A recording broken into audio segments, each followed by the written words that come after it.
এই মুহূর্তে তারেক রহমান কোথায় আছেন, কখন নাগাদ বক্তব্য দেবেন তিনি? এখন সেই নির্বাচনী জনসভায় রয়েছেন, অর্থাৎ রাজশাহী মাদ্রাসা মাঠের যেই ঐতিহাসিক জনসভাই বলা চলে। নির্বাচনকে ঘিরে আসন্ন ত্রয়োদশ জাতীয় সংসদ নির্বাচনকে ঘিরে গত কয়েকদিন ধরেই রাজশাহী অঞ্চলের সাধারণ মানুষ থেকে শুরু করে স্থানীয় নেতাকর্মী প্রত্যেকেই অধীর আগ্রহে অপেক্ষা করছিলেন আজকের এই দিনটির জন্য। ভোগান্তি ভুলে চলে আসুন রিগালে, ওয়ারেন্টি সহ স্টাইলিশ কালেকশন নিয়ে রেডি রিগাল ফার্নিচার। এক পলক দীর্ঘ প্রায় 2 দশক পর বিএনপির চেয়ারম্যান তারেক রহমানের এই রাজশাহীর মাটিতে আসা এবং তাকে সশরীরে দেখা, তার বক্তব্য মুখোমুখি হয়ে দাঁড়িয়ে শোনা, সেই অপেক্ষায় আসলে এখানকার মানুষ। তারেক রহমান ঠিক 2টো বাজার আগেই আসলে এই সমাবেশস্থলে এসে উপস্থিত হন। এর আগে বিমানবন্দর থেকে নেমে তিনি ঠিক এই সমাবেশ মঞ্চের বা সমাবেশস্থলের পাশ দিয়ে তিনি চলে যান হযরত শাহ মখদুম রহমতুল্লাহের মাজার জিয়ারত করতে। সেখানে মাজার জিয়ারত করে তিনি 2টার আগেই এই সমাবেশস্থলে এসে উপস্থিত হন। যখনই তিনি প্রবেশ করছিলেন, মঞ্চে আরোহণ করছিলেন, তখনই আসলে নেতাকর্মীরা স্লোগানে মুখর এক পরিবেশ তৈরি করে প্রকম্পিত করে তোলে পুরো এলাকা। এবং তারেক রহমান মঞ্চের চারপাশে ঘুরে বেরিয়ে হাত নেড়ে নেতাকর্মী, সাধারণ মানুষ যারা এই সমাবেশস্থলে এসে উপস্থিত হয়েছেন, জড়ো হয়েছেন, বিপুল সংখ্যক যে উপস্থিতি, প্রত্যেককে তাদের অভিবাদন জানান, অভিবাদন গ্রহণ করেন এবং নিজের তরফ থেকেও হাত নেড়ে সেই অভিবাদন জানান। এবং অপেক্ষায় এখানকার মানুষজন যে তারেক রহমান আসলে কি বক্তব্য দেন সেটি।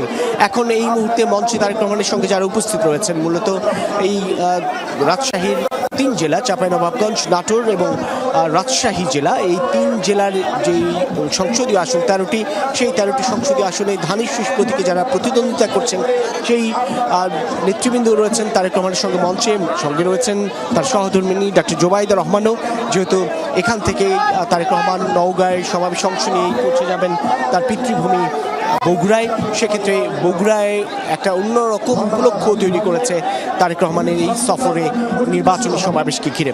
স্থানীয় মানুষজনের প্রত্যাশা যে এবং নেতাকর্মীদেরও প্রত্যাশা, এই রাজশাহী অঞ্চলে 39টি সংসদীয় আসন, যেই সংসদীয় আসনে বিএনপি এই ত্রয়োদশ জাতীয় সংসদ নির্বাচনের পূর্বে যে ভালো অবস্থানে ছিল, সেই জায়গাটা কিছু কিছু আসনে যেমন খানিকটা দোটানার মধ্যে, এই সমাবেশের মধ্য দিয়ে, এই নির্বাচনী সমাবেশে তারেক রহমানের অংশগ্রহণের মধ্য দিয়ে বিএনপি সেই আসন পুনরুদ্ধার কিংবা 39টি আসনেই নিরঙ্কুশ বিজয় লাভের জন্য সেক্ষেত্রে জনসমর্থন, নেতাকর্মীদের উজ্জীবিত করা একটা বড় ধরনের প্রভাব ফেলবে বলে মনে করেন এখানকার স্থানীয়রা। এবং গত কয়েকদিন ধরে এই তারেক রহমানের আশাকে ঘিরে বেশ প্রচারণা, জনসংযোগ কার্যক্রম চালিয়ে যাচ্ছিলেন নেতৃবৃন্দ নির্বাচনী প্রচারণার পাশাপাশি। সেক্ষেত্রে আজকে এই মুহূর্তে মূলত এই রাজশাহী মাঠের, মাদ্রাসা মাঠের বিপুল সংখ্যক জমায়েত প্রমাণ করে যে তারেক রহমানের জন্য তাদের এই অপেক্ষাটা কতটা আকুল অপেক্ষা।